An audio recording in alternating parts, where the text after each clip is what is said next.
edad, masculino, que estuvo yendo al hospital porque pensaba, tenía fiebre, tenía malestar, tenía dolor muscular, tenía dolor de cabeza, ¿no?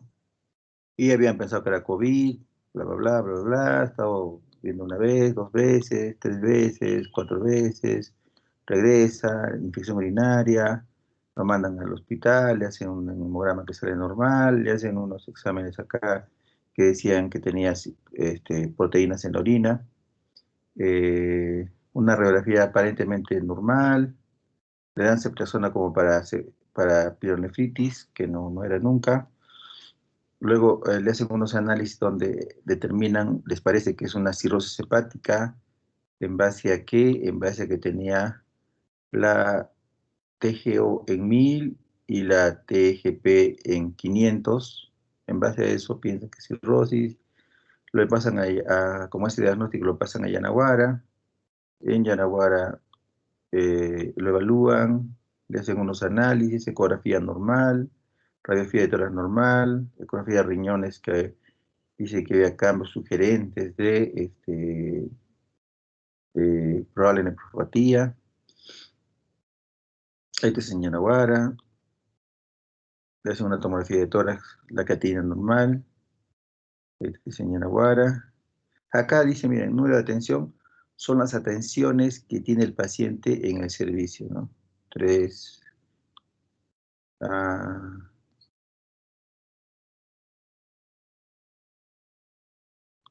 Siguen. Él es cuando ingresa, cuando yo lo reviso al paciente.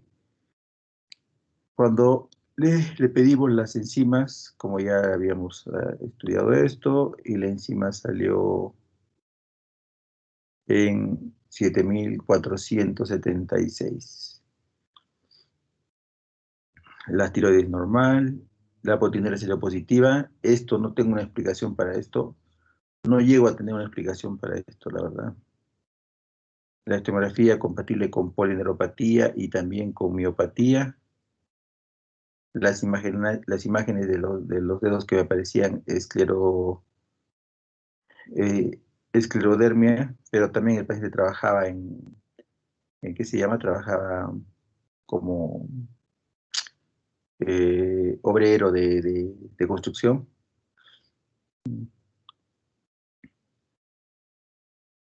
La fosfatasa 143, un poquito elevada, el potasio un poco bajo, la TGP que estaba en 1000 bajó a 600, la TGO por ahí también estaba en 600, la PCR no había reactivo,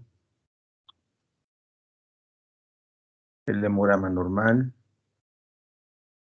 la glucosa normal, acá vemos BDR negativo, HB negativo, troponina elevada, lo normal es hasta 0,01 y tenía 0,4, estaba elevada, CK estaba normal. Por esa troponina lo vio el cardiólogo, creo que les comenté ya. TGP 353 ha bajado, la bilirrubina es negativa. La CK 999 para el 17. Recuerden que ingresó el 8 de mayo, el 17 ya estaba así. La CK acá, la misma foto, ¿no? 999. La creatinina normal, la fosfatasa en 100 ya bajó, potasio normal, sodio normal. Para el 24 de mayo, la CK 79, era normal. Miren, 79, de 7000 a 79. Ya el paciente estaba pidiendo su alta, ¿no? El paciente típico, ¿qué hago acá? Que no sé qué, que por aquí. Troponina seguía elevada y la CKMB normal. El paciente se le hizo hacer una ecocardiografía. Lo que pasó es que el cardiólogo pedía riesgo cardiovascular para hacer la biopsia. Y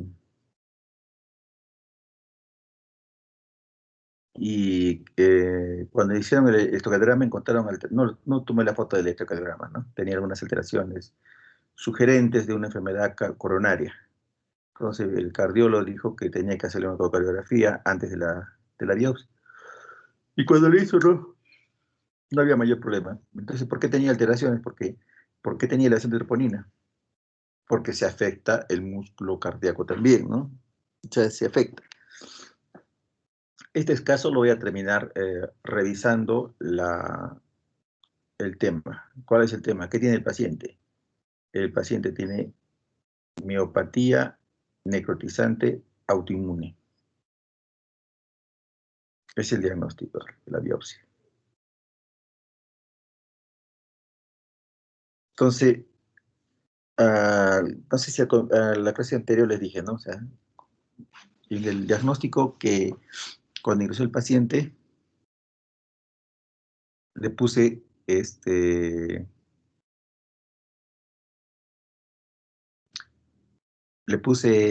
que tenía el paciente miopatía inflamatoria idiopática, ¿ya? Entonces te pueden decir, un error. Les explico.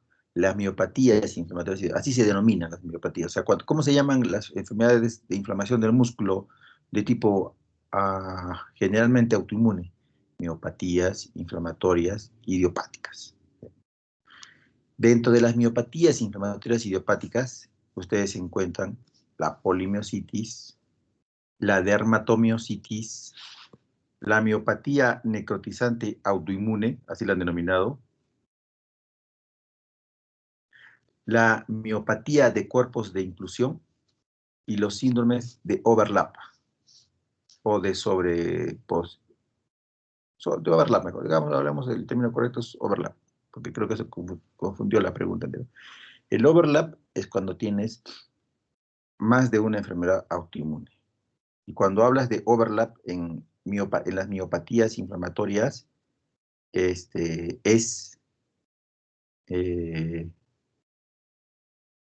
tienes, por ejemplo, el síndrome antisintetasa, tienes la enfermedad mixta del tejido conectivo que causa miopatía, que causa enfermedad de esclerodermia.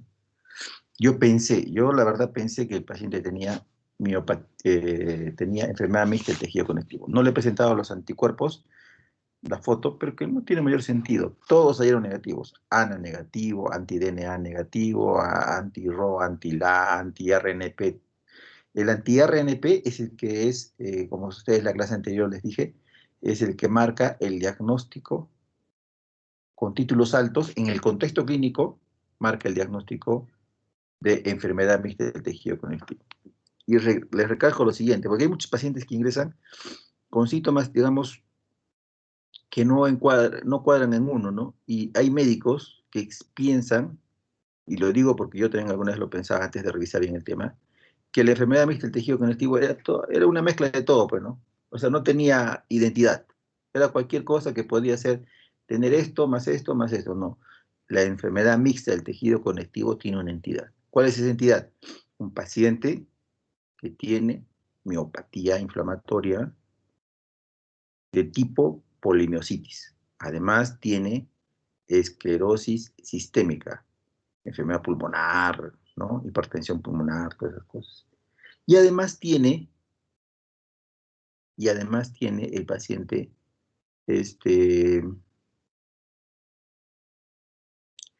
anti-RNP positivo, títulos altos.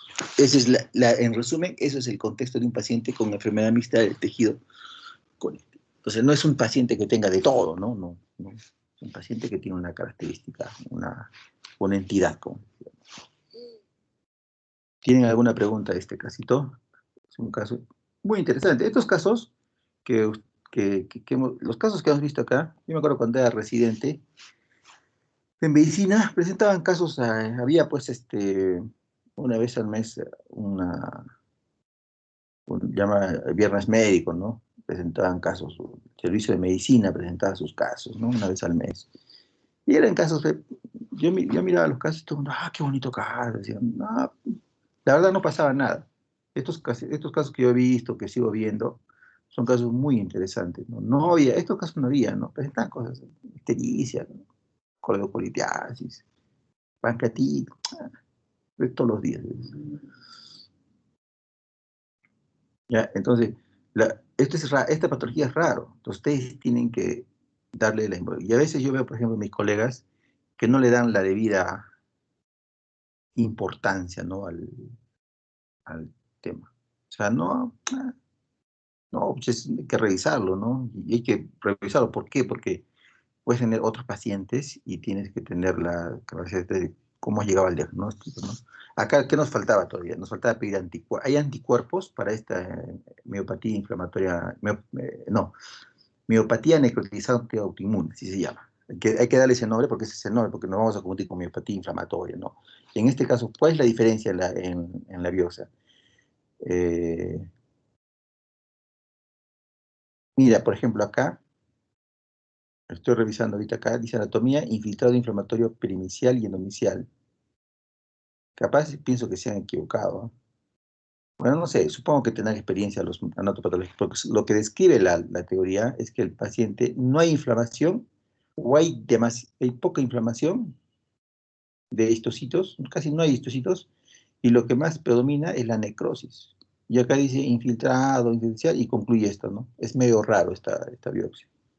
Pero ¿por qué pienso que sí puede ser? Porque me parece que sí puede ser. Porque he estado revisando el tema y estos pacientes tienen una miopatía aguda, porque los cuadros clínicos pueden ser de una miopatía inflamatoria, pueden ser crónicos, que más se va, por ejemplo, una miopatía de cuerpos de inclusión, y en pacientes ancianos, subaguda, que más la polimiositis, la dermatiositis, y aguda, que va la miopatía necrotizante autoinmune. Y esta enfermedad y el paciente en cuadro agudo, si se acuerdan ustedes, ¿cierto? Empezó el, qué sé yo, el 20 de abril y llegó el 8 de mayo y ya el paciente estaba re mal, ¿no? Y yo he estado revisando casos clínicos y estos pacientes llegan a ventilación mecánica muchas veces, hacen parada respiratoria, ¿no? Hay varios casos, ustedes busquen en internet, van a decir, ah, el paciente llegó, y llegan así. ¿Y por qué no ha llegado este paciente así? Y eso es lo que tal vez resaltar, ¿no?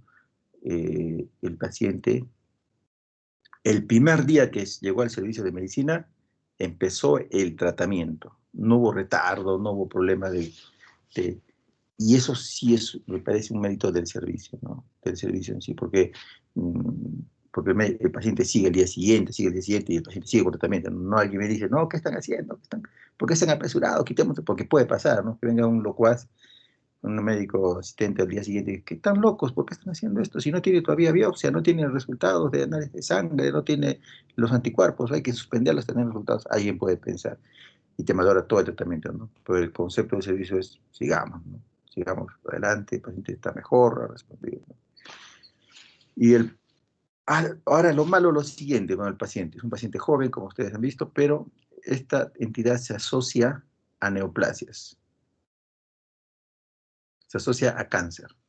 O sea, significa que muchos pacientes de esto van a terminar teniendo una neoplasia de fondo, ¿no? Ojalá que no sea el caso, nadie quiere que los pacientes se enfermen, ¿no? Pero es lo que se describe, ¿ah? Es lo que se describe. Muy bien, chicos, es un casito interesante. Si tienen alguna pregunta, y puedo yo resolverla, si no,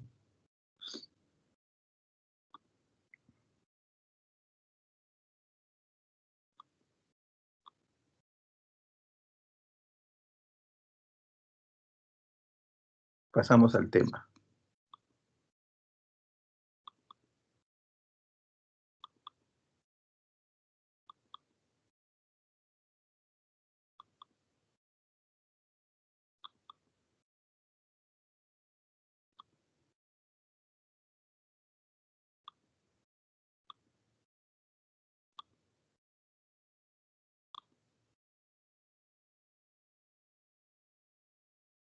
Sí se puede ver, ¿cierto? La presentación. Sí, doctor. Muy bien. Hay varias cosas que no va a pasar rápido, ¿no? Doctor, ¿Hola? ¿Hola? doctor, disculpe, me parece que todavía no ha abierto el PPT. O sea, vemos que está compartiendo su pantalla, pero no vemos el PPT. Ok, déjame revisar.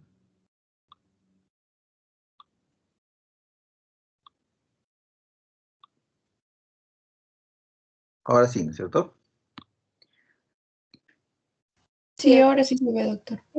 Ok, decía que hay cosas que, por ejemplo, ustedes van a leer, ¿no? O sea, no tengo que dar explicación, nada, ¿no? Esto, por ejemplo, ¿no? La cantidad de las deposiciones, ¿no? Mm, Son cosas que se tienen que decir, no me parece que tenga que darles una explicación al respecto. Existe una enfermedad de Hirschsprung o megacolon congénito, ¿no? En que yo he visto pacientes así cuando estaba haciendo mi internado, había niños que estaban, pues, pues nunca me gustó la pediatría, ¿no? Sufrían los niños, ¿no? Sufrían para hacer deposiciones, tenían enemas, les ponían, hacían deposición, como dice acá, ese niño que miraba una vez al mes, ¿no? Y era terrible cada vez. Mientras se pasaba el tramo de que haga deposición, después el niño está jugando tranquilo. Se le está intentando un montón de cosas, me acuerdo, en ese tiempo, ¿no? Bueno, como yo era interno no sabía, no sé si estaban experimentando, no sé qué hacían, pero no. mm, Llegaban, me acuerdo del pacientito este que tenía megacolon congénito, era una mujer, una chiquita, le ponían un suero fisiológico para que vaya goteando y vaya ablandando las heces, ¿no? Era terrible, ¿no? Terrible.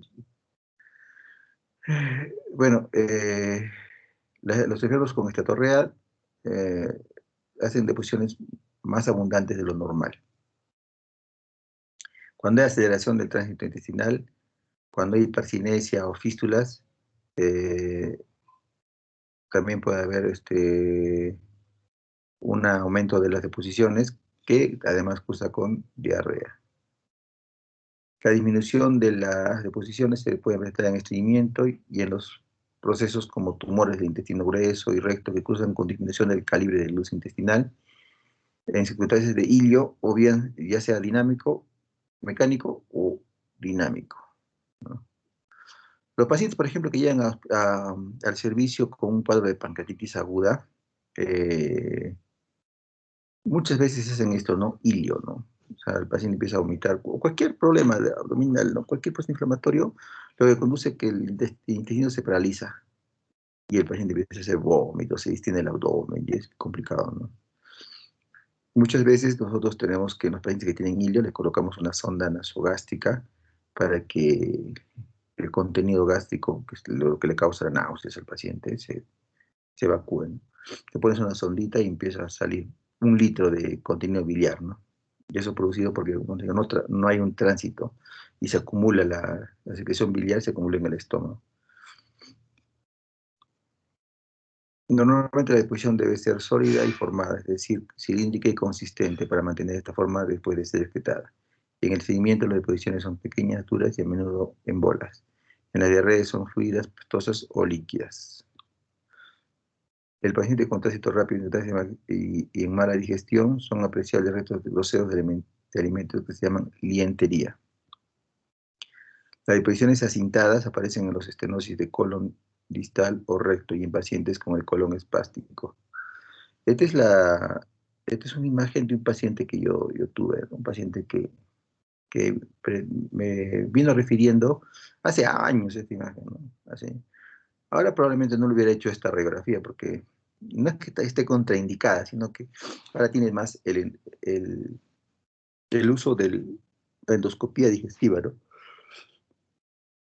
Pero en ese tiempo, como nosotros todavía no teníamos mucho acceso a la endoscopía y esto, todavía usamos esta radiografía que es una radiografía de colon de doble contraste, se llama así. ¿Y qué pueden ver en la radiografía de ustedes? Pueden ver el colon, ¿no? El colon ascendente, ¿no? El ángulo hepático, el transverso, el ángulo esplénico y a nivel ya del sigmoides empieza a haber una estenosis importante, ¿no? Y el vario forma una columna cada vez más pequeña. Y por esta razón la paciente tenía heces acintadas. Y el diagnóstico fue obviamente un adenocarcinoma de colon. Hicimos una tomografía para ver, y a mí me llamó esto la atención, ¿no? Este es el riñón, claramente, y esto me parecía el riñón y el colon. con la luz acá, ¿no? La luz. Y el riñón estaba desplazado por la tumoración, está desplazado más hacia arriba. La misma paciente, la misma paciente. El color normalmente es pardo, más o menos oscuro, blanco en las acolias debido a su esterilidad fructiva, amarillentas en caso de estetorrea, con trazas rojizas en deposiciones que tienen sangre secundaria pérdidas hemáticas de origen bajo. O sea, una hemorragia digestiva baja, digamos, por hemorroides, las heces no se mezclan con la sangre está encima de las heces. Diarreas sanguinolentas habitualmente corresponden a infecciones bacterianas, Escherichia coli, Shigella, Yersinia. Mientras deposiciones negras, como el alquitrán, se llaman melenas, que aparecen en hemorragia digestiva alta. El moco, su significado clínico es muy distinto. Si se presenta aislado como moco blanco transparente o se aparece mezclado con sangre o pus. En el primer caso suele ser de origen funcional y adicionalmente, si es muy abundante, puede verse a un tumor velloso. Mientras el segundo caso, cuando está mezclado con sangre, puede indicar la presencia inflamatoria más o menos intensa, enteritis y colitis, ¿no? La diarrea con moco y sangre, enteritis y colitis, ¿no? Una deposición con moco simple puede ser normal, ¿no? Abundante, un adenoma velloso. La aparición de leucocitos en las heces orienta hacia el diagnóstico de origen inflamatorio, la diarrea. ¿Ya? Leucocitos en heces orienta hacia el diagnóstico de un origen inflamatorio. No, se usa mal esto, ¿ya? Se usa mal. O sea, un paciente que va a la emergencia con diarrea, lo primero que le piden es esto, ¿no? Examen directo de heces, ¿no? Y en el examen directo de heces, lo que trata es de buscar leucocitos en heces, ¿no? Tratan de buscar eso para ver si es que el paciente tiene infección. Y se asume, si tiene leucocitos, es una infección. Es lo que está mal. Y vamos a ver el algoritmo cuando hablemos de diarrea, si es útil o no es útil, ¿no? La calprotectina fecal es una proteína de unión de calcio y zinc presente en neutrófilos y monocitos. Se detecta en las heces, es un potencial marcador de actividad de neutrófilos. Los niveles de calprotectina fecal se incrementan cuando existe inflamación intestinal, por lo que se puede utilizar para distinguir una diarrea inflamatoria y no inflamatoria. Esto permite identificar a pacientes con enfermedad inflamatoria intestinal, ¿no? Entonces, por ejemplo, ¿no? Acá, ¿no? El Colegio Americano de Gastroenterología publica unas guías sobre la enfermedad de Crohn. ¿Qué cosa es la enfermedad de Crohn? Es una enfermedad inflamatoria intestinal. ¿Y cuál es una de las primeras recomendaciones? Miren, la guía dice que la calprotectina fecal es un test que aporta mucho y debe ser considerado para diferenciar la presencia de enfermedad inflamatoria intestinal del síndrome de intestino irritable. Grado de recomendación moderado y nivel, fuerte grado de recomendación, nivel de evidencia moderado. Entonces, les presento por qué. Porque he tenido varios casos, por ejemplo, varios casos de pacientes que el gastroenterólogo determina como es un colon irritable. No hay gastroenterólogos nuevos locuaces, hay unos ahí que todo lo ven, todo lo que se mueve es colon irritable, ¿no? No hay una paciente que tenía diarrea, pues, ¿no?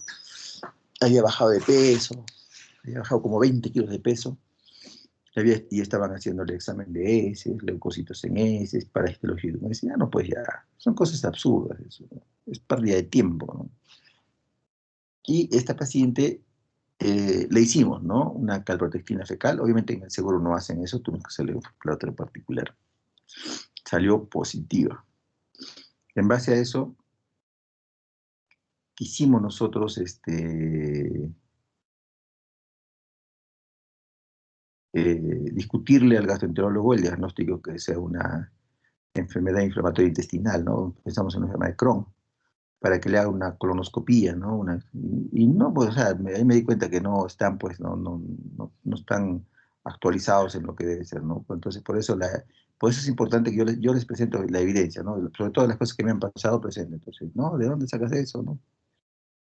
Entonces, si alguien te dice, no, doctora, las guías de la sociedad, perdón, del Colegio Americano de Gastroenterología sobre la enfermedad de Crohn, publicadas en tal fecha, dice que se tiene que considerar eso positivo como para enfermedad inflamatoria intestinal y descartar síndrome colon-irritable.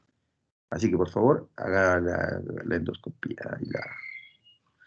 Se le hizo la endoscopía, no llegaron a hacer la biopsia. Para terminar, la paciente la mandaron a la cápsula endoscópica nacional, le pusieron la cápsula y el paciente tuvo una estrechez en el ilion aparentemente, la cápsula se obstruyó, tuvieron que operarla, al final de cuentas le dimos tratamiento para enfermedad de Crohn y la paciente mejoró y ahora está con ese tratamiento, está muy bien, ¿no? Esta paciente.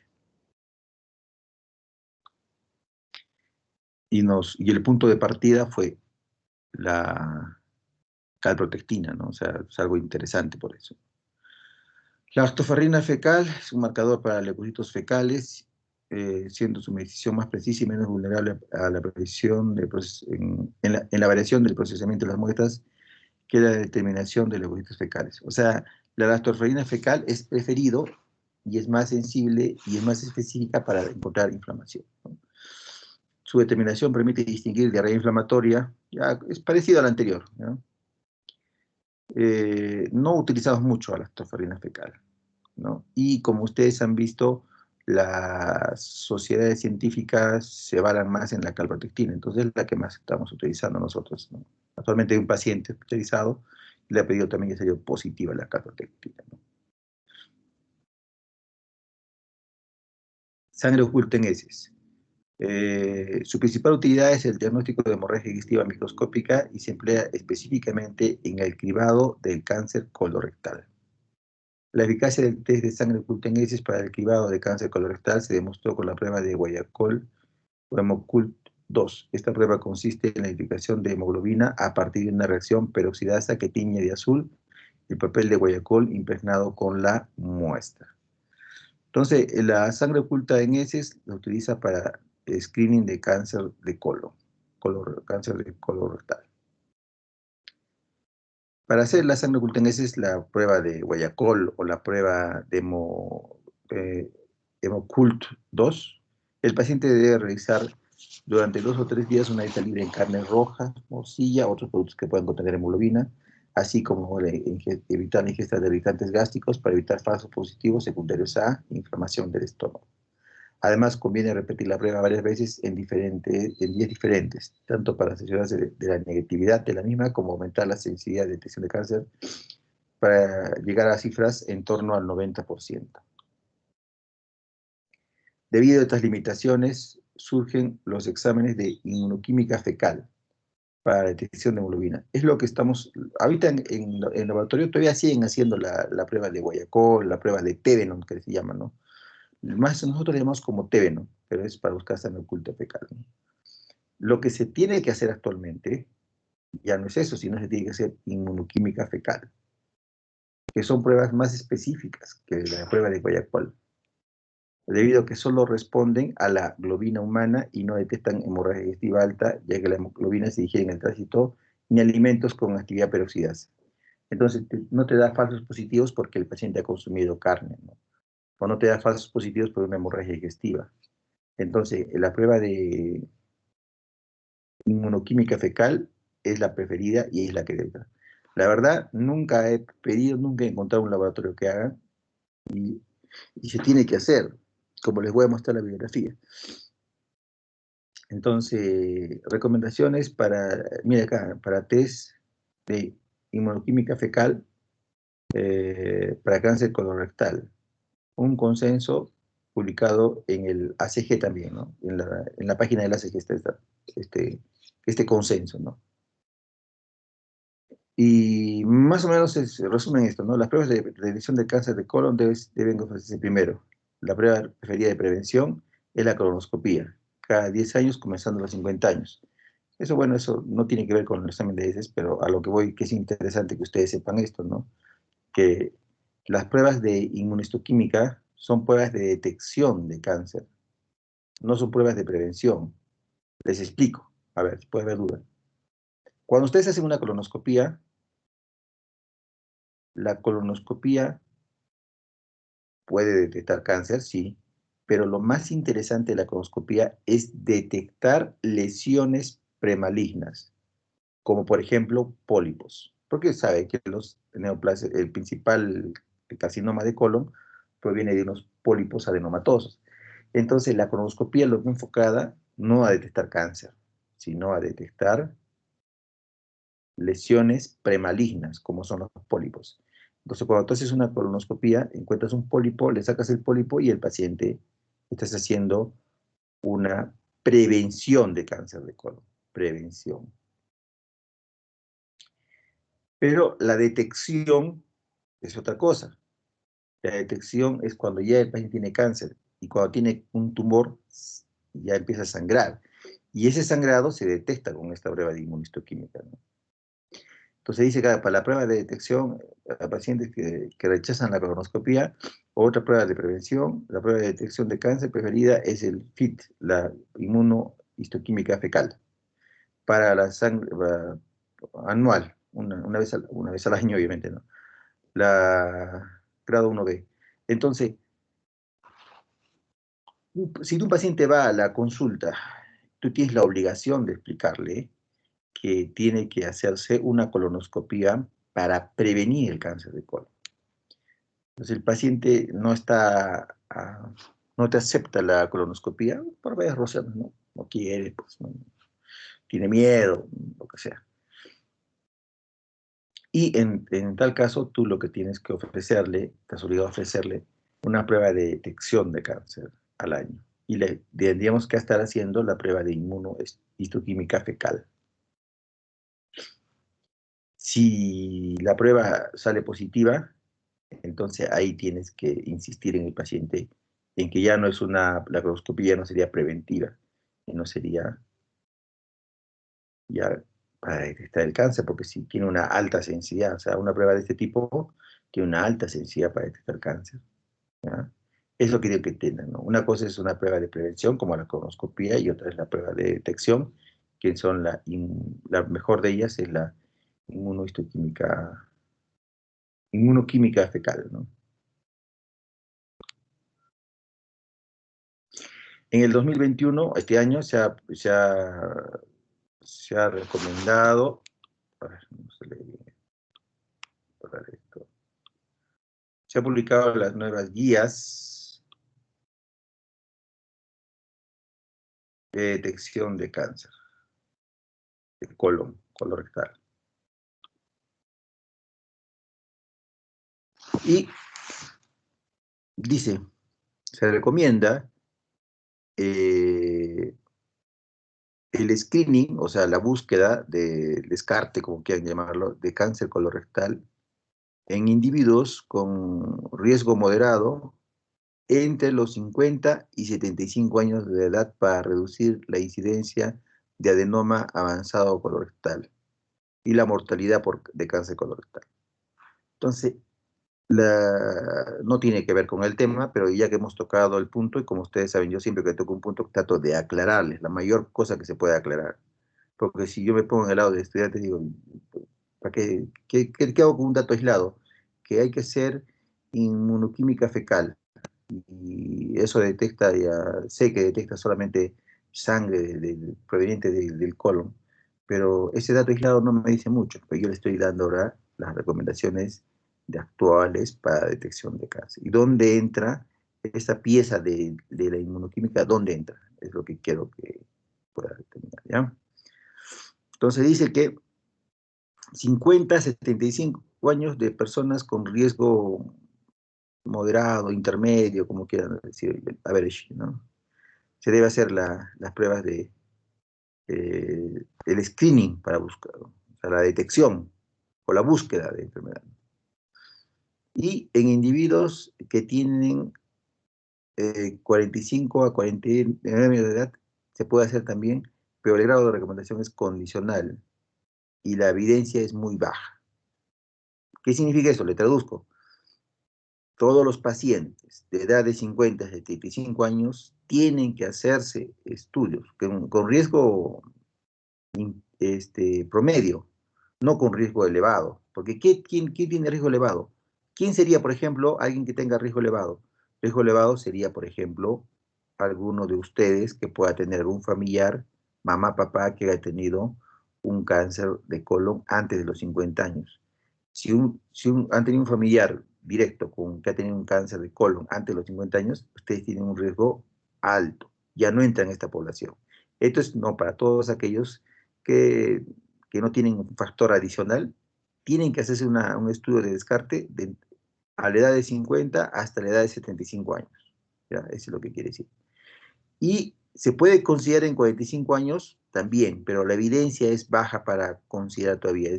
La evidencia es muy baja y la recomendación es condicional. O sea, condicional significa, si quieren empezar a los 45, empiecen a los 45, pero no están obligados. La evidencia no es tanta como para decir, empiecen a los 45 años, ¿no? Y la decisión de continuar sobre los 75 años debe ser individual. O sea, ¿qué tal si tienes tu abuelito que tiene 76 años? ¿Le haces estudios colonoscopía para detectar cáncer de colon? ¿Le haces la prueba ¿le haces o no le haces? No sé. Dice que, ¿por qué limitan a los 75 años? ¿Por qué no? Entonces, eso significa que no hay nada absoluto, ¿no? Que tú puedes individualizar, realizar el estudio, el screening en mayores de 75 años. Claro que no tienes una evidencia muy alta para eso, ¿no?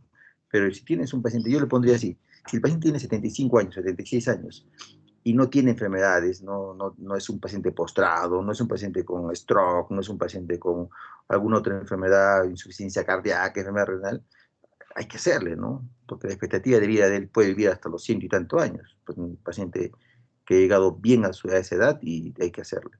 Si tienes un paciente de 76 años, postrado, ¿para qué le vas a hacer? ¿Qué vas a lograr con eso, no? Cardíaco, enfermedad renal, cirrótico, no vale la pena, ¿no?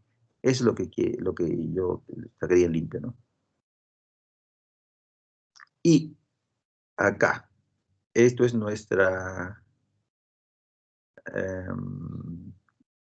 el punto 4 es lo que tiene que ver con lo que nosotros estamos hablando de examen de heces, ¿no?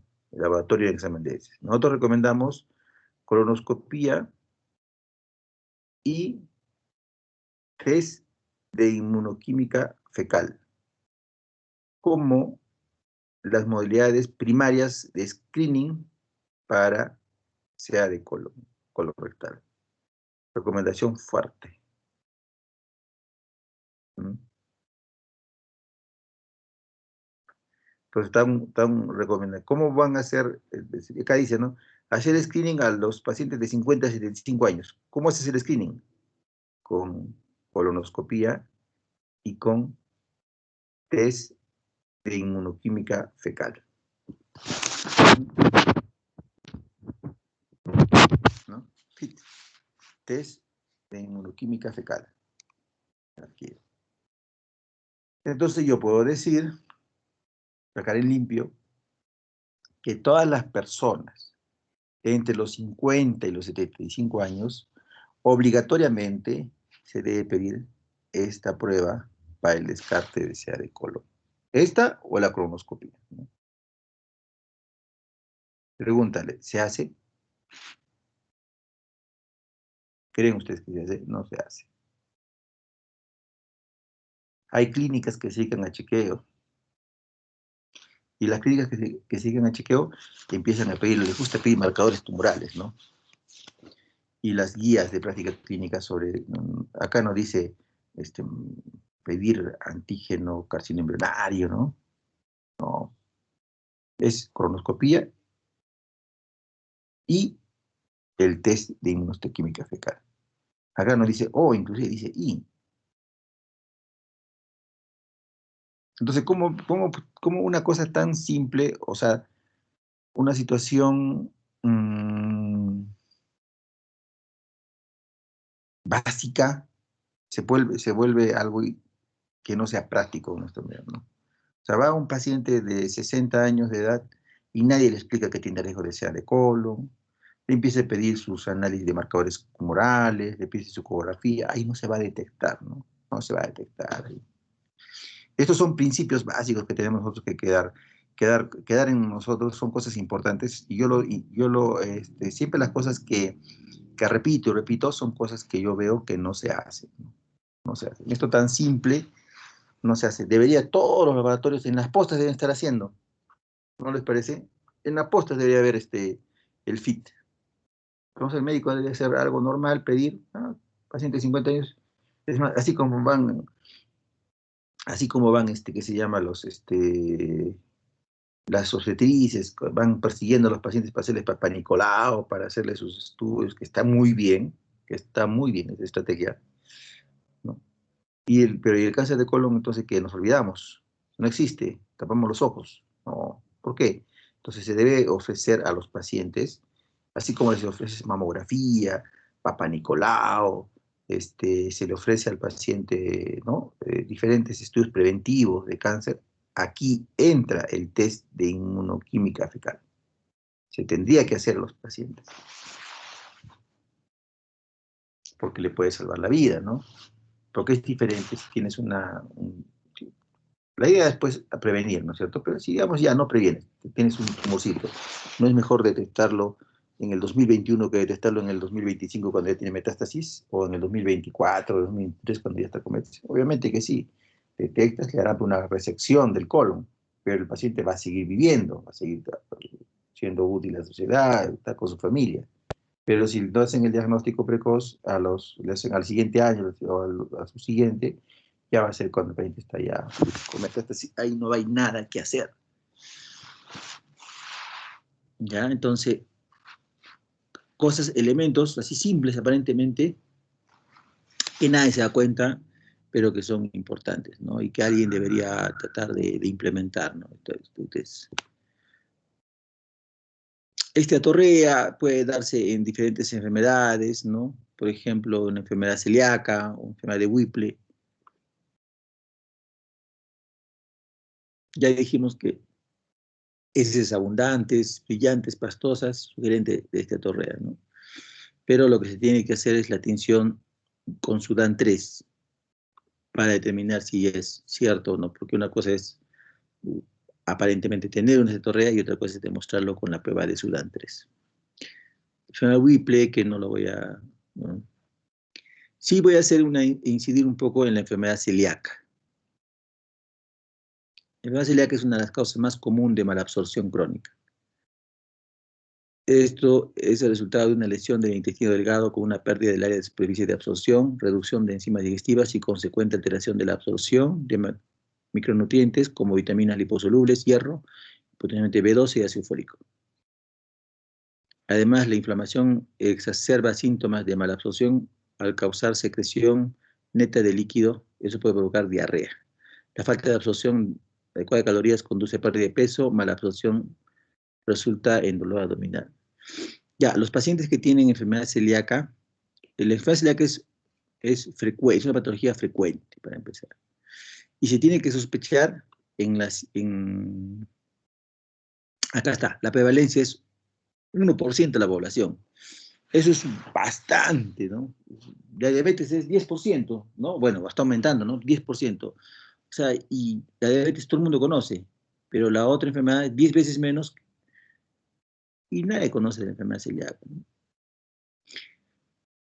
La inmunoglobulina A antitransglutaminasa tisular es la prueba única preferida para la detección de esta enfermedad en niños mayores de 2 años. Eso está también en las guías del Colegio Americano de Gastroenterología, ¿no?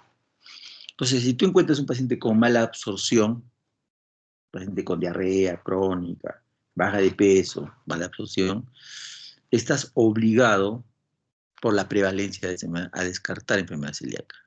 Y tendrías que hacerle esto. Entonces, ¿esto tiene el seguro? Tampoco. Entonces, hay muchas cosas que adolece el seguro, ¿no? No es estas pruebas, ¿no? Y nos vemos obligados a pedir en forma particular, ¿no? Hay cosas interesantes que dicen, ¿no? La enfermedad celíaca debe sospecharse en pacientes que tienen elevación de transferasas, ¿no? Cuando no encuentras otra etiología. Un paciente que va a la consulta con elevación de transferasas, debes pensar en eso. En pacientes con diabetes tipo 1 también se debe pensar en esta enfermedad, ¿no? Porque la enfermedad de diabetes tipo 1 es autoinmune, ¿no?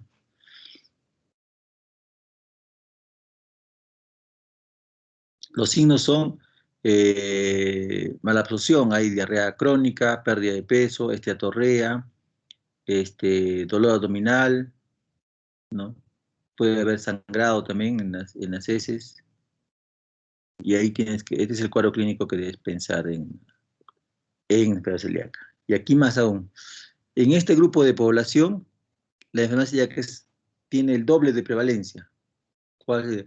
En síndrome de malabsorción, en diarrea con baja de peso, en diarrea sin dolor abdominal o con dolor abdominal, en diarrea con deficiencia de fierro, anemia por deficiencia de fierro, en enfermedades metabólicas del hueso, osteoporosis, prematuras, eh, en sangrado, no,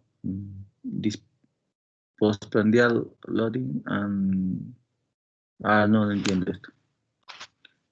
Como dispepsia debe ser, pérdida de peso inexplicada, elevación de enzimas hepáticas, eh, cuando encuentras incidentalmente una atrofia vellosa por endoscopía o por histología, en dermatitis herpetiforme, neuropatía periférica, úlceras o aftas orales, alteración en el crecimiento,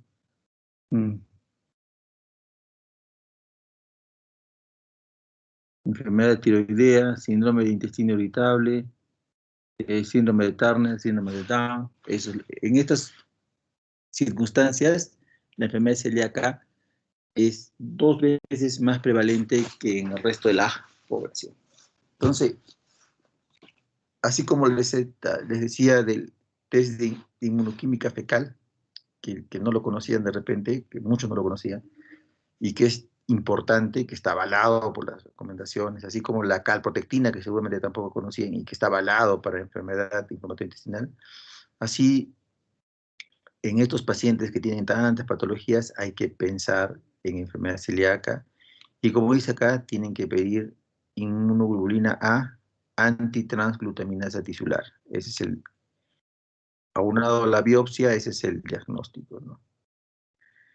Pasamos a creatorrea, cuando se eliminan fibras musculares en las heces, ¿no?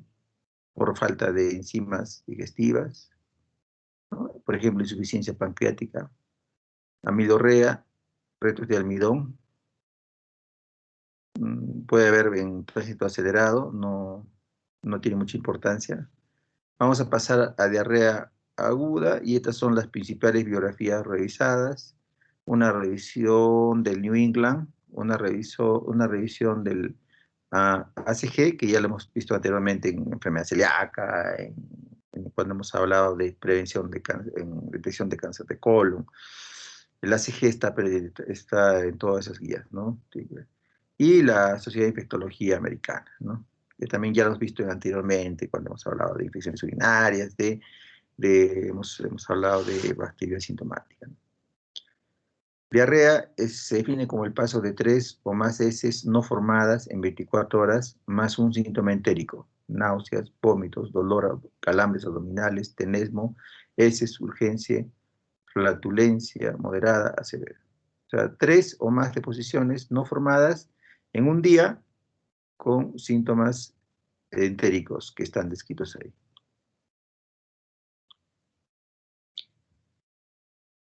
La diarrea se puede clasificar como aguda, menos de 14 días, persistente de 14 a 29 días o crónica más de 30 días. Es interesante que acá para diarrea crónica necesitas más de 30 días. La mayoría de enfermedades, por ejemplo, cuando hablábamos con ustedes, hemos mencionado lo que es falla renal crónica, Y la definición de enfermedad renal crónica es un paciente que tiene una enfermedad más de 3 meses, una elevación o una alteración de filtrado glomerular que tiene más de 3 meses, ¿no? Y la mayoría de enfermedades así es más de 3 meses para llamarlo crónica. En este caso, 30 días ya la denominas crónica, ¿no? Entonces, si tienes acá, regresamos, si tienes una enfermedad crónica, es interesante, esto es porque ante un paciente que viene con más de 30 días de diarreas, ya no vas a empezar por una infección, ya no vas a pensar probablemente Shigella, Salmonella, ¿no? Vas a tener que pensar seguramente en síndromes de malabsorción, enfermedad celíaca, ¿no? Vas a pensar seguramente en síndrome en inflamatorio intestinal, ¿no? Síndrome inflamatorio intestinal, enfermedad de Crohn, colitis ulcerativa, ¿no? Entonces los días, la cantidad de tiempo que el paciente está enfermo te orienta a pensar a una u otra patología. Algunos datos, ¿no? Unos datos, ¿no? Sobre las diarrea aguda, ¿no? Es muy prevalente, ¿no? Dice, el estudio de la prevalencia estimada de diarrea en el mes anterior fue de 3 a 7%. En el mes anterior, o sea, el 3 al 7% de la población tuvo diarrea el mes anterior. Si hablamos en un año, ¿cuánto será? De 10 veces más, ¿no? El 30% de la población seguramente va a tener diarrea, ¿no? En el último año. Diarrea aguda, dice, pero indica que las infecciones, los siguientes patógenos fueron detectados por 100.000 personas, ¿no? En Estados Unidos, Salmonella, 16.4 casos por 100.000, ¿no? Campylobacter, 14.3. Campylobacter, Escherichia cólica, productora de toxina Shiga, 1.1 casos. Vibrio, 0.4 casos. Y Yersinia, 0.1. La más frecuente en Estados Unidos es Salmonella. Y creo que en el mundo, ¿no? Aquí busqué, siempre trato de buscar información en el Perú, qué sucede en el Perú, y encontraron acá que en parásitos en Lambayeque, Perú, hicieron este estudio, Giardia lamblia, 18 casos en casos de parásitos, en bacterias, Salmonella, encontraron en el 10%, Campylobacter en el 4%, y Escherichia coli enteropatógena en el 1.4%. Shigella también 1.4%. Virus, rotavirus y adenovirus. Traté de buscar el MINSA sobre lo que dice y no hay mayor cosa que hacer, ¿no? Dice que, y es antiguo, sobre todo la información es muy antigua, ¿no? Pero mira, dicen que de cada 1.000 niños que nacen, 55 mueren durante el primer año, contribuyendo a la deshidratación con 6 por 1.000 nacidos vivos. O sea, que el impacto, ¿no?, de la diarrea en niños, ¿no? Eso quería mencionar. Una guía de práctica clínica en del Perú, eh, solamente para lo siguiente, ¿no? Para mandar lo siguiente. No se recomienda el uso de conteo de leucocitos en materia fecal para detectar infección bacteriana invasora. Recomendación fuerte, basada en consenso de expertos. Se sugiere usar la presencia de sangre macroscópica en las deposiciones diarreicas en combinación con la existencia de signos clínicos como fiebre alta, mayor o igual a 39, con el fin de identificar niños con alta probabilidad de infección bacteriana invasora.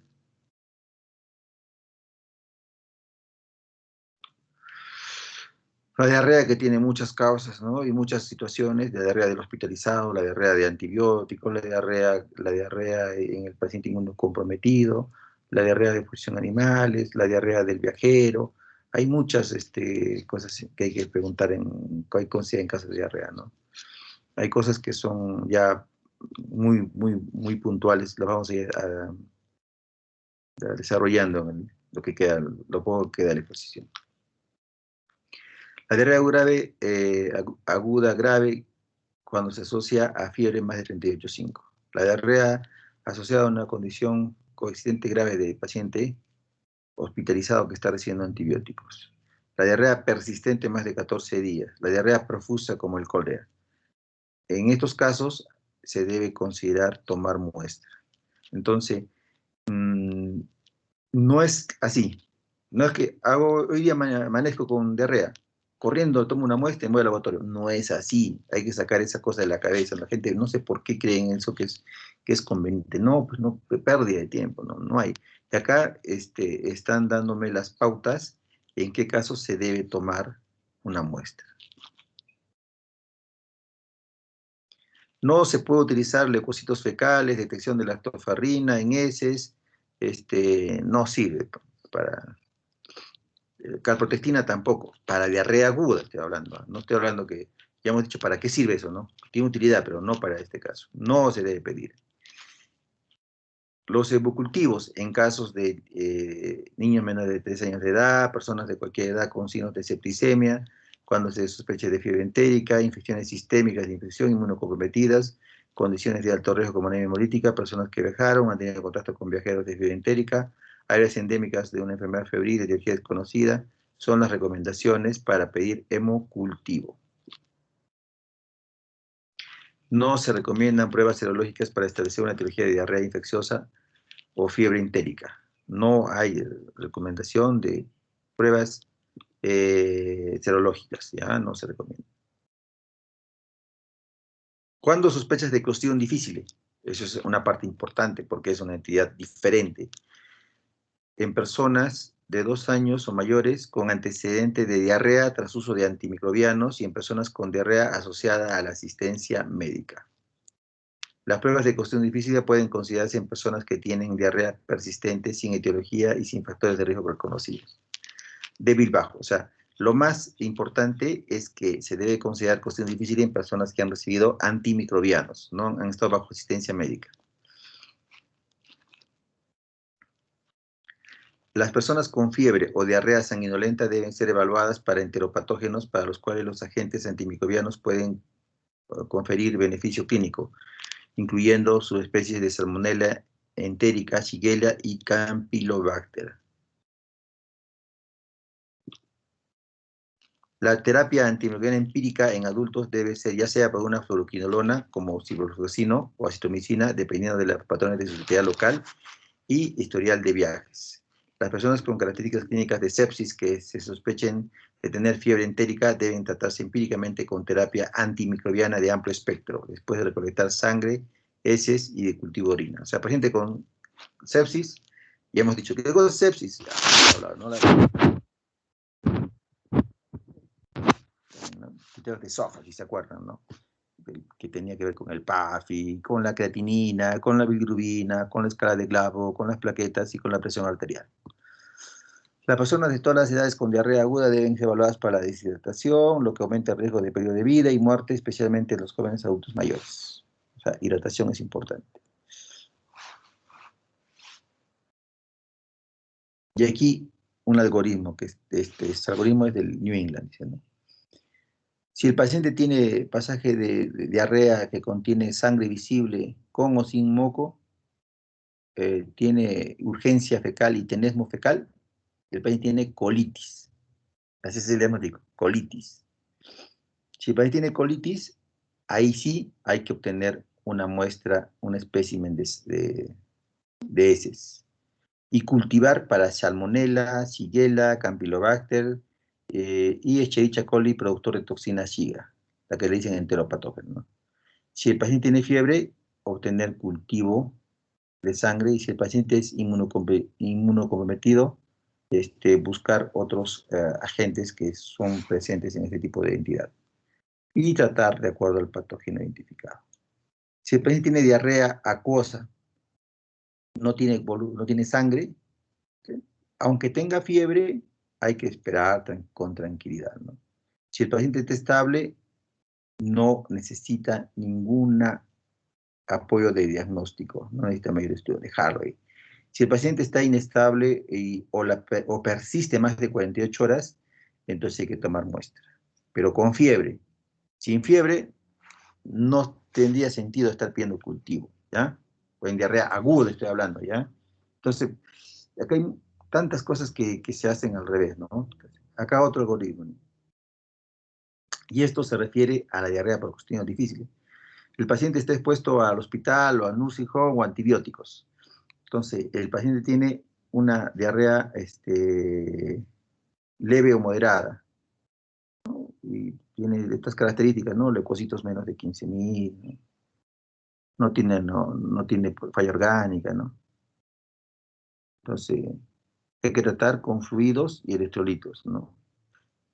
En el caso de diarrea severa, que tiene más de 6 diarreas por día, por 72 horas, hay una respuesta inflamatoria con leucocitos más de 15.000, hay fiebre, disentería, disminución del gasto urinario, aquí el paciente se tiene que obtener una muestra para cultivar o para buscar la toxina de Clostridium difficile.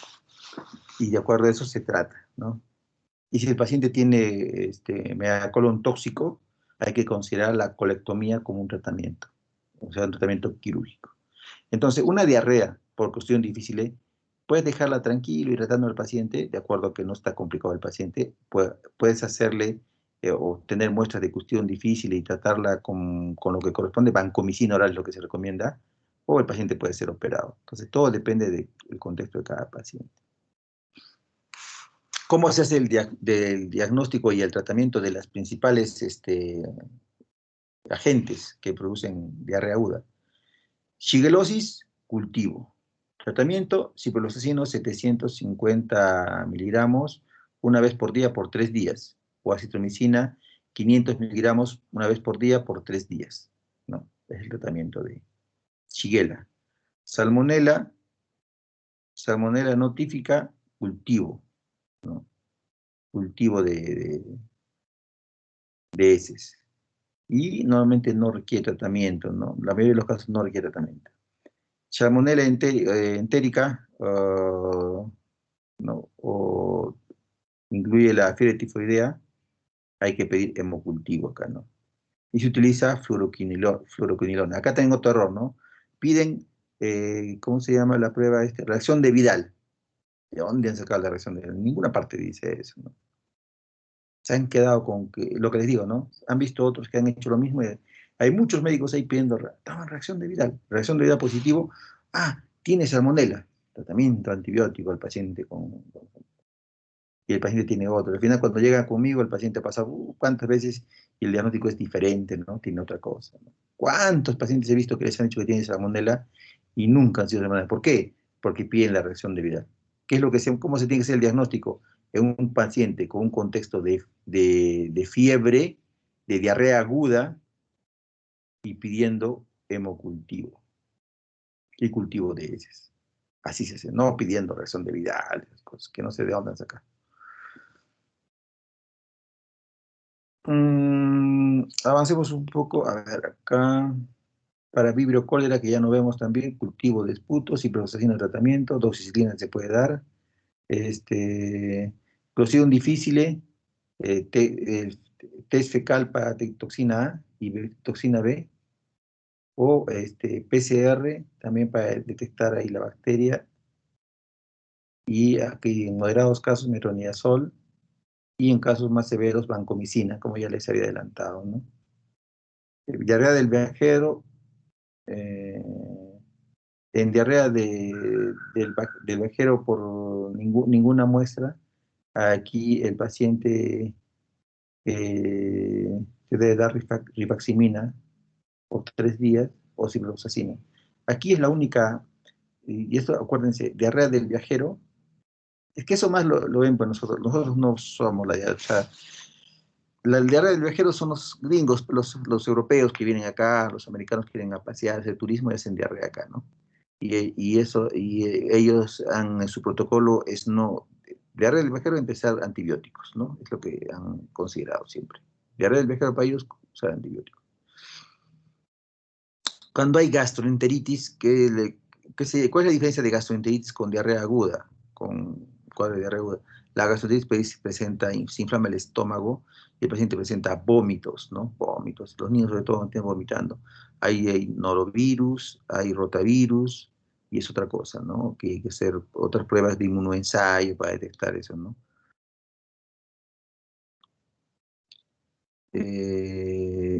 Amebiasis intestinal, tienes que usar el antígeno fecal, detección del antígeno fecal por inmunoensayo, para detectar, ¿no? O reacción de PCR para detectar la amebiasis.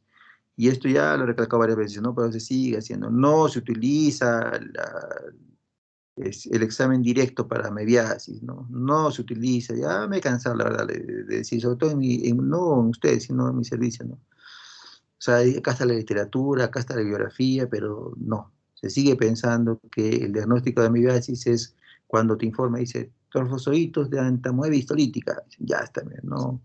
¿Por qué no? Porque hay otras amebas que no se pueden distinguir, que no son patógenas y que no se pueden distinguir al microscopio, ¿no? La entamoeba dispar, por ejemplo, o dispar. Entonces no se puede distinguir por el microscopio. Entonces te hacen diagnóstico de amebiasis por microscopio porque te he dicho, tiene entamoeba histolítica por el examen directo de heces, no sirve, ¿no? No sirve. O sea, entiéndanme lo siguiente. En el contexto clínico puede ser un paciente de diarrea, con moco, con sangre, y me traen eso, y no tengo otra más, probablemente yo le dé tratamiento también, ¿no? Pero el concepto debemos cambiar. Podemos adaptarnos a la realidad en determinadas circunstancias, pero el concepto tiene que cambiar. No podemos seguir pensando que el diagnóstico de miosis intestinal es utilizando, viendo la entamoeba histolítica en el estetoscopio. No, no es así, porque no lo dice, pues, ¿no? Igual que no podemos pensar que la salmonela, salmonellosis se diagnostica por la reacción de Vidal. No, esas cosas no están descritas en una parte y debemos desterrar de nuestro pensar eso.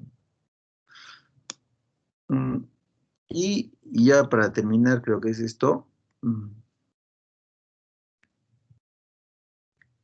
es la del Colegio Americano de Gastroenterología, ¿no? La guía del algoritmo sobre el diarrea, ¿no? Dice, pasaje de 3 deposiciones no formadas en 24 horas más síntomas entéricos, náuseas, vómitos, dolor abdominal, urgencia, bla, bla, bla, bla, bla.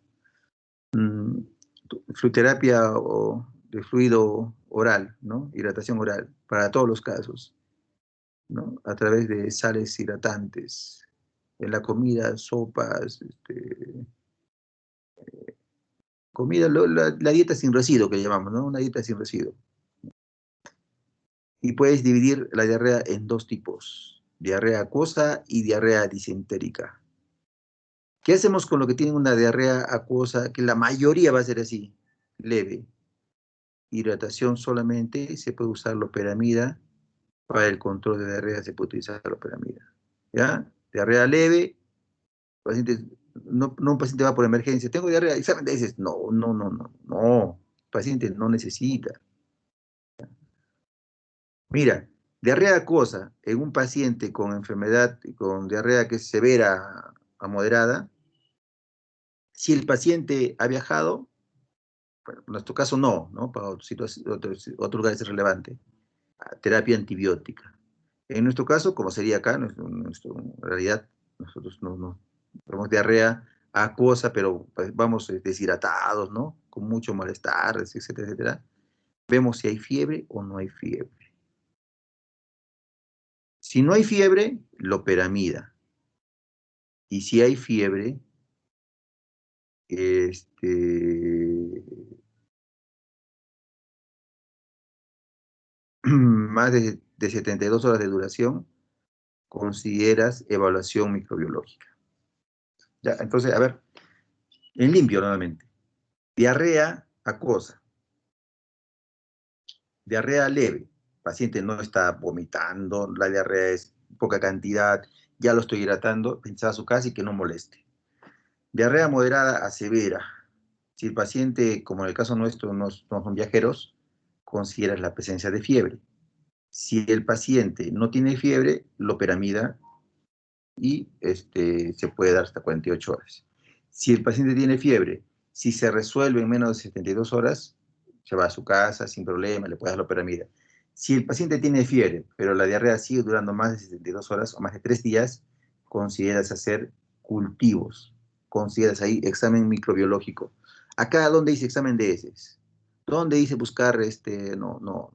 Alguien puede decir, no, pero nuestro medio es diferente, que esto, que por acá, que acá tenemos otra, le puedo aceptar ciertas cosas, ¿no? Pero no pida reacción, pues, en eso, ¿no? Tía, no me pidas reacción de Vidal, no me pidas, examen directo para ver, o sea, un paciente con diarrea acuosa, tratado como, ¿por qué estás amebiasis? Ah, le estoy dando amebiasis porque me han salido trofocitos de entamoeba. No, pues, no, no tape la clínica.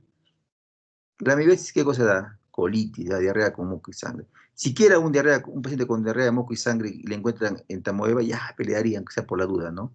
Pero en este caso jamás, pues, ¿no? Jamás. Y eso se hace todo el tiempo. Hay cosas que son inaceptables, ¿no? No puede aceptar yo que un paciente con diarrea, cosas leve, le estén dando metronidazol. ¿Por qué? Porque encontraron un entamoeba histérica. No, pues, ¿no? Para alguien esté dándole ciprofloxacino porque tiene reacción de Vidal. No, por favor, esas cosas ya. O alguien esté haciendo caso. No, porque le das antibiótico, porque tiene reacción inflamatoria, tiene leucocitos. No, pues no sirve. O sea, ya eso desterremos ya. Esas cosas ya no sirven. Bueno, vamos a la diarrea disentérica, diarrea con sangre, ¿no es cierto? Con sangre. El paciente puede tener una enfermedad severa, con fiebre y todo eso, o puede tener no fiebre. Si el paciente no tiene fiebre, le das antibióticos, ¿no? De acuerdo a la valoración microbiológica. O sea, encuentras lo que encuentres, Escherichia coli, enterotoxígeno, le das un antibiótico. Shigella, le das un antibiótico. Si el paciente tiene enfermedad severa, fiebre, vómitos, deshidratado, la presión, taquicárdico, entonces, y el paciente ha viajado, terapia antibiótica, pero como nosotros en nuestro caso no son viajeros, aquí hay que hacer hemocultivo, evaluación microbiológica y tratamiento, ¿no? Tratamiento, de acuerdo al, a lo que corresponde. Acá hay una flecha que va a que el paciente puede ir a un tratamiento empírico también. En el caso que la enfermedad está grave, puede pasar tratamiento empírico. Un paciente grave, ¿no? Un paciente séptico, obviamente, va a pasar tratamiento empírico, no vas a considerar hacer, esperar el cultivo, ¿no?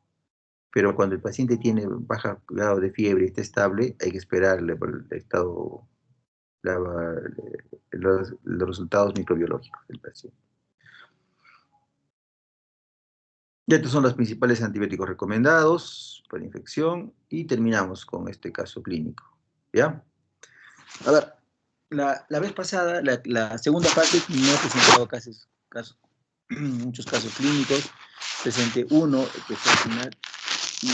Y yo también había un tema ahí que me quedó pendiente, que no sé, se me ha cortado la semana, me ha faltado semanas para seguir presentando. Yo tengo los temas, ya les he dicho, ¿no? Yo tengo los temas preparados, no les voy a mentir, los temas de la clase, el tercer año que os digo. Pero si se han dado cuenta, yo no repito la clase, no, trato de no repetir. Me parece a mí, me parecería una falta de respeto hacia ustedes agarrar la clase que me parece un año y se las doy, ¿no? No. Por más que sea un tema que de repente no merita cambiar mucho, lo reviso, lo vuelvo a revisar, cambio ciertas cosas, hay errores que siempre se encuentran en la exposición, las elimino y cada día trato de presentar una exposición mejor, no solamente mejor, sino actualizada. En este caso, por ejemplo, les he presentado las guías, la anterior exposición les había presentado las guías anteriores que se dieron en el 2008, fíjense el 2008 de detección de cáncer, ya les he aclarado lo que significa el resumen de lo que es la detección de cáncer colorectal del 2021.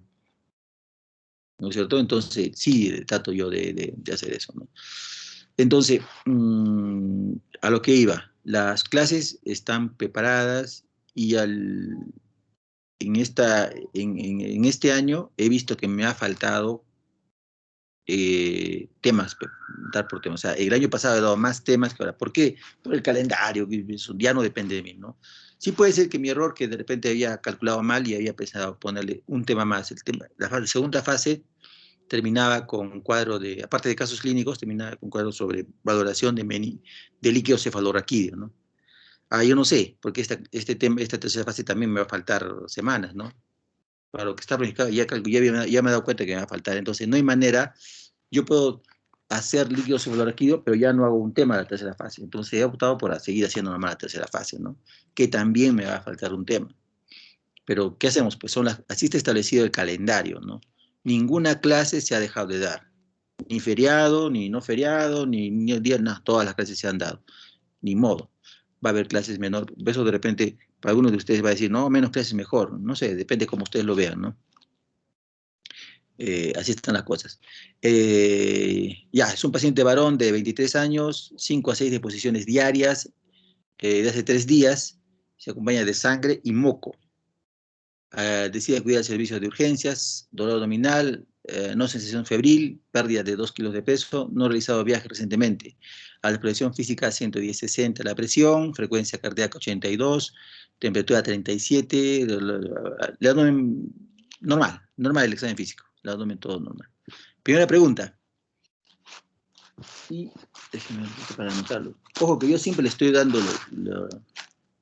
aumentando los puntos, no sé si se han dado cuenta, yo aumento los puntos en el examen en el examen de casos clínicos. A ver, ¿quién me responde? Yo, doctor. Muy bien. Valeria Bernal. ¿Sugiere diarrea aguda? Ya, muy bien. Vale. Bernal. Sí, ¿no? Parece claro, ¿no? Es una diarrea aguda. A ver, déjame leer bien. No, está bien. Perfecto. Muy bien.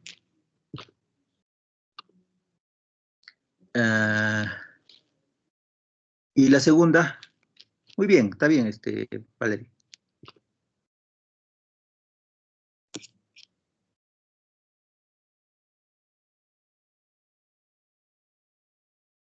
¿Alguien más?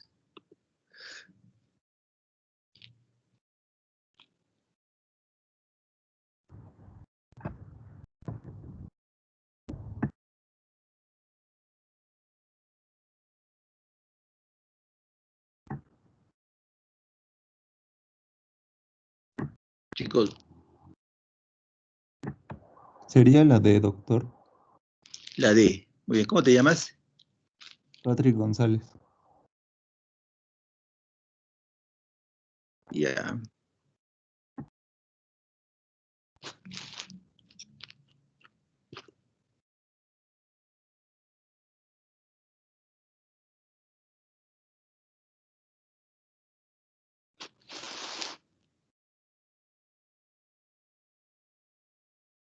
Muy bien. Está bien, está perfecto. No creo que haya mayor cosa de comentario que hacer, ¿no? No va a ser jamás la diarrea por sangrado hemorroidal, como les decía, no se mezcla con el rojo rutilante, ¿no? Y el tracto superior te da melena, ¿no? Un paciente que hace diarrea con sangre no está indicado la test de sangre ocultas. La oculta ya hemos dicho para qué sirve, ¿no? Y diarrea acuosa no, pues diarrea con sangre, ¿no? Te hace la diferencia en una diarrea disentérica. ¿Cuál sería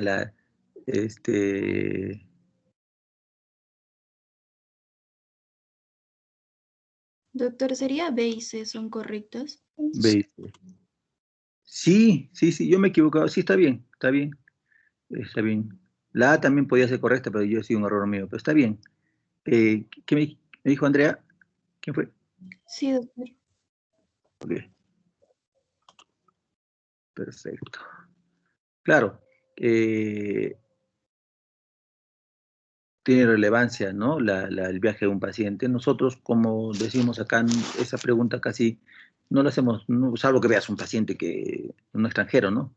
Pero nosotros, los nativos acá, no hacemos mucho esa pregunta, ¿no? Y esto hay que ver esto de los antecedentes del consumo de alimentos, ¿no? Recuerden una cosa, mientras anoto. Muchas veces cometemos el error de pensar que la diarrea se debe a lo último que el paciente ha comido, ¿no? Por ejemplo, ¿no? fue a un restaurante X y consumió algo, ¿no? Y después diarrea, ¿no? Recuerden que las diarreas, que estamos hablando sobre todo de diarreas infecciosas, de ese tipo, tienen un periodo de incubación, ¿no? Y a veces la diarrea que ha sido ocasionada por una ingesta de alimentos mal preparados, pero la semana previa, ¿no? Entonces, es un error que lamentablemente a veces se comete y a unos restaurantes se les achaca lo que no les corresponde, ¿no? No, ahí cocinan mal o tal cosa, ¿no? No, pues no, no es que uno come y inmediatamente la bacteria se reproduce y produce los síntomas a la hora, no. Salvo que sea una toxina es otra cosa, pero diarreas infecciosas requieren un periodo de incubación. El periodo de incubación puede ser una semana, más o menos, ¿ya? A ver, haría un estudio, leucocitos en heces, coprocultivo, hemocultivo, pruebas de detección de antígeno rotavirus, lactoferrina en heces. ¿Sería un coprocultivo? Coprocultivo, ¿no? Valeria también, ¿no? ¿O me equivoco? Sí, sí, doctor, Valeria Bernal. Valeria. Sí, pues, coprocultivo, lo demás ya dijimos, ¿no? Recalcamos que no se debía hacer, ¿no? Lo demás. Y la última, ahora sí. Doctor, Sí. sería y la D. D. Sería la respuesta María la E. Alejandra primero, ¿quién fue? Sí, doctor González Y Yorka. Sí, doctor. ¿Cuál me han dicho? La E, B y D son correctas. B y D. Hidratación oral y resultado Sí. cognitivo. Perfecto. Las anoto. Muy bien.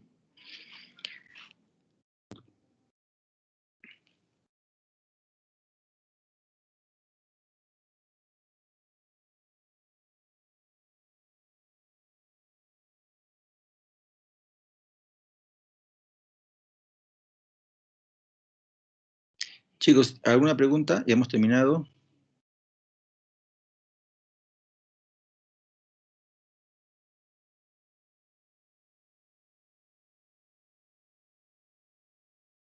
Listo, están anotados. ¿Alguna pregunta? Terminamos entonces, ¿ya?